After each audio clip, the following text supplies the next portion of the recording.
All right, I'm headed to the range. I'll see you later.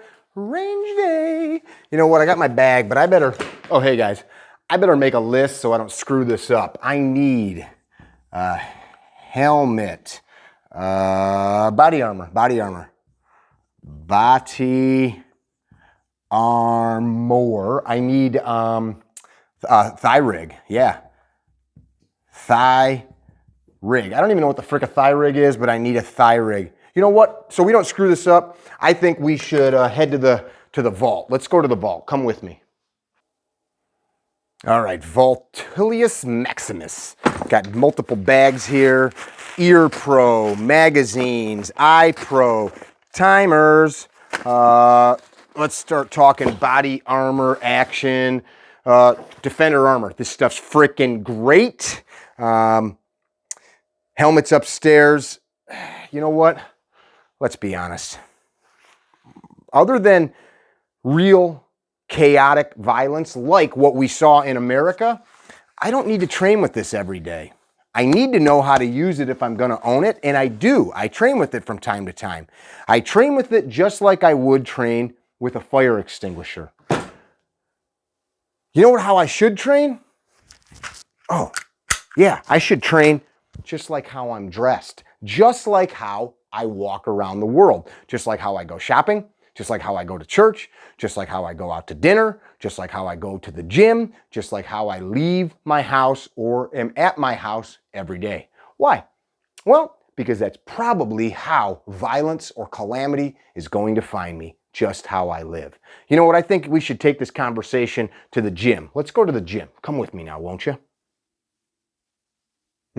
Here we are in the gym. You know, sometimes we think about, oh, geez, man, I just tripped. I guess sometimes in the world you might trip and fall down. As such, you should probably think about clothing that helps you move about the world in a manner that would be fortuitous, meaning good for you to actually be able to get through and win in violence or some other type of calamity. Let me talk about what I mean. Last summer, I saw a really bad car accident. I needed to use some of the equipment that I had in my truck to break the windows of the car to extricate a woman. Why did I do it before the fire department or ambulances got there? Because the car was engulfed in flames. Not only was it in flames, but she had very traumatic bleeding going on. Now, as soon as I was done with this, I realized, man, I kind of got a little beat up here. My shoes were covered in transmission fluid, in motor oil, because the engine and transmission had been totally smashed. Their drainage pans were totally broken, and all those fluids were all over the road, as well as antifreeze. It was a slick mess of crap. I was slipping all over in it. I had some sneakers on, like the ones I have on now, some Victos brand footwear. Great stuff.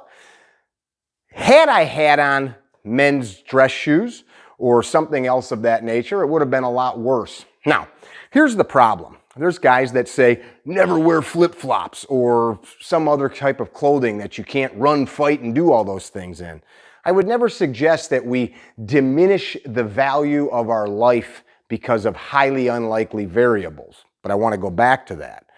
I do wear fitted suits. I do wear dress shoes, but I also know how to move about in those things. We did a video years ago talking about training in the clothes that you live and work in. It was here on our YouTube channel. I'm in a some dress attire, sport coat, shooting an AR, shooting a pistol.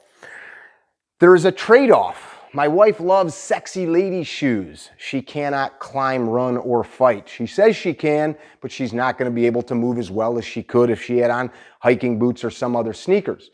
So choose your clothing accordingly. But back to the main point of this video. As we invest time, energy, money, resources in training, we go out to the range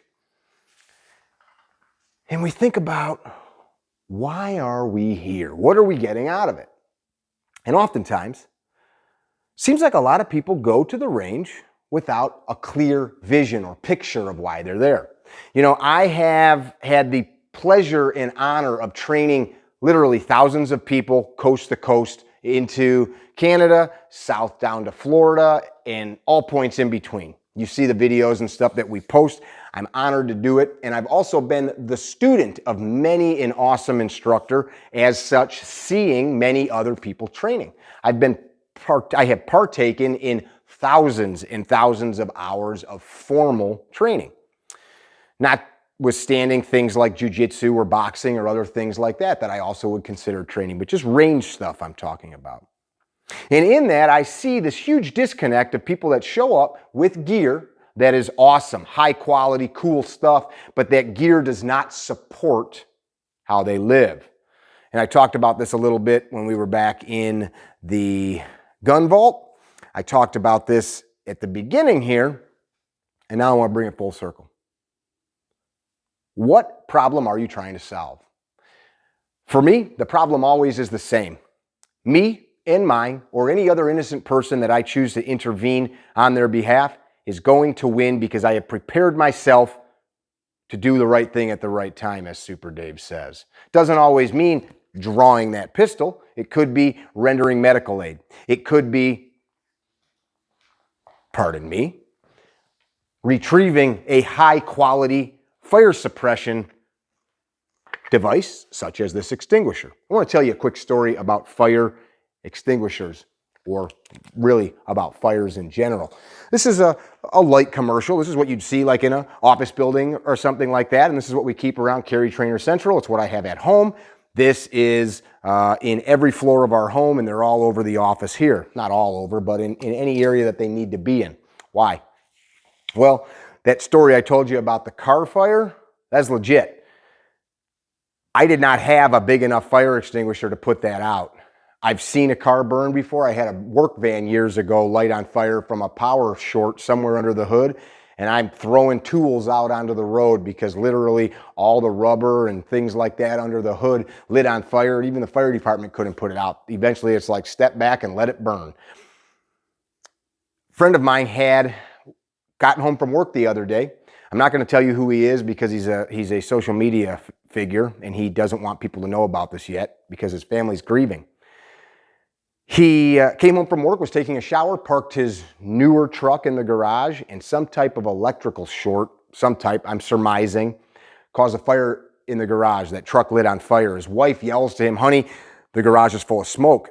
He knew that his 2-year-old dog was out in the garage. He bolted from the bedroom bath out to the garage, not a stitch of clothes on, just the way God brought him into this world, to a fully engulfed fire. He sustained some significant burns on his body and was unable to rescue that dog, not for lack of trying. The dog was very large and very powerful, and it was so scared of that fire, it retreated back to a corner away from the door and pulled away from him. This is a 100+ pound animal. Fire extinguisher wouldn't have fixed that. But this man did this heroic act naked. We have a shirt that says "Train Naked," and people joke about it. And in that message, what we're saying is to strip ourselves of the things that we think we know and take in new information, to be a new student all the time, to never stop learning. That's what I mean when I say train naked. There's a Marcus Aurelius quote on the back of that shirt. But my friend literally had to do a heroic act with no clothes on. So think about this. When you are at the range, how are you going to find yourself in your bed at night? I'm not suggesting, I know we're going to get some comments here, and I'd love for you to put some comments based on what we're talking about in the comments section. But are you at the range with your plate carrier on, with your thigh rig, with your 17 or 21 round pistol, with all of this gear when you're in the shower, when you're in bed at night, when you're in your car, when you're at the office, when you're at church or synagogue or whatever it is you do with your life? Do you have that gear with you? People often, when I talk about this, push back and say, I need to know how to use that stuff in case things like what happened in the summer of 2020 happen in my town. You're right.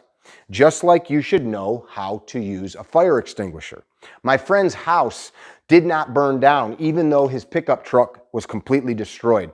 Modern construction practices, which I'm a carpenter by trade, they're annoying. Building departments and building codes are annoying, except the fire service has given us as Americans very safe home structures due to things like fire stop, fire barriers, fire doors, and other measures the fire did not engulf the house. It stayed in the garage. The fire department was able to put out this fire, which completely consumed an entire pickup truck down to the frame. That's incredible that the house did not light on fire. What that tells us is houses being burned to the ground are unlikely. We don't hear about it like we did it 50 years ago or 100 years ago. So most of us have never had to use a fire extinguisher to put a fire out, yet you should still know how to use it. And if you need it, you better damn well have a good one that's in good shape and accessible. I carry one that same size in my pickup truck, secured. Don't let these things rattle around. If the head breaks, you have a missile in your car. I'm not suggesting you train without clothes on, unless you want to. I am suggesting that you sit down and you really quantify what skills, what things, what tasks might I be called upon as a father, a husband, a brother, a sister, a neighbor, a mother, a son, a friend. What tasks might I be called on? What challenge might I need to rise to win the day for me? Because I told my wife I'd come home, because I told my girlfriend, my son, my daughter that I'd come home. Or I told them I'd get them home. I told grandma, grandpa, I'm going to get the grandkids home. I'm going to get your daughter home. What tasks might be required of me as a red-blooded, free-born American? A lot. And it's a lot more than the stuff I see going on ranges. When's the last time that you practiced CPR? I suggest you do it every 30 to 90 days. I think every 30 is easy. Did you know that you can buy a American Heart Association dummy, adult, child, baby, and a practice AED? You can buy all of this for a couple $100. Go get certified, put that stuff in the closet, and once a month, just like fire drills when we were a kid, pull that out. Everybody practice for 10 minutes. If you did that once a month, 12 times a year, how much better do you think you are going to be at that the moment that it's required for you to do it? Well, the answer is a ton better. And the chances of you needing CPR are much greater than needing that plate carrier. Again, don't misread the message. I have all that gear. I train with that gear. I have very good gear. I'm good with it, and I will continue to be good with it. But I would much rather be good at knowing how to put a fire out. I'd much rather be good at being capable of helping that woman out of that car that day when it was engulfed in flames. I would much rather be capable of the things that I might find myself involved in the reality and in the context of my life. Your life is going to be different than mine. I drive 40,000 miles a year. As such, I have a really well-equipped vehicle stocked with things to help me go to Arizona like my wife and I just did, or Montana where I'll be next week, or Florida, or all of these other places. I have the things with me based on the totality of my training and experiences. What is the totality of your training and experiences? I talk about things like clothing because you may need to do things like sit in the office like I'm doing right now, and you may need to take that to some kind of explosive activity that requires you to do something that's out of the ordinary. Does your clothes, your training, your physical conditioning support you doing the right thing at the right time, winning in violence, getting home to your kids, or getting them home? That's what I'm asking you to think about. All this stuff with gear, with who's the best trainer or what's the best drill, it's all the wrong question. The question is, what might I face and what am I willing to face? What challenges might I need to surmount? And as such, what skills, tools, and resources will I need to save the day? And I'm not just talking about violence, house fires, medical emergencies, water rescue. I mean, you could just list on and on and on. Visit a multitude of websites and look at how humans die every year. Drowning, falls, medical emergencies as stated, such as heart conditions and things of that nature. It's too numerous to mention them all. Find out what is highly probable for you. I would hate for one of us to be tasked or found tasked with something that we could have trained for and to not have the skills. And then realize, man, I spent a lot of time doing things that maybe were cool, that maybe one day in a million years might confront me, but this thing that did come to me, I didn't know what the hell to do. Or I didn't have the physical conditioning or the strength or the stamina, the endurance, the fortitude, or the mental or spiritual conditioning to get it done. That happens now. Are you training for the reality of you and your family, or are you training for something else? That question is what I pose to you, what we pose to you here at Carry Trainer. Hey, I hope that these videos stir some type of thought for you. There's a lot of people that I think view the content that we put here. Maybe they don't agree with it. Maybe they want to stick to what they know or what they think they know. Do that. Let's not waste each other's time arguing, but I will have a spirited debate or conversation backed by fact, not just opinion. This is Mickey with CarryTrainer.com, Drew at the editing desk and often behind the cameras. We love you. Be well. Don't be dickheads. I do hope that you subscribe to this channel and leave something in the comments if it weighs on you. Please, though, don't be a dickhead.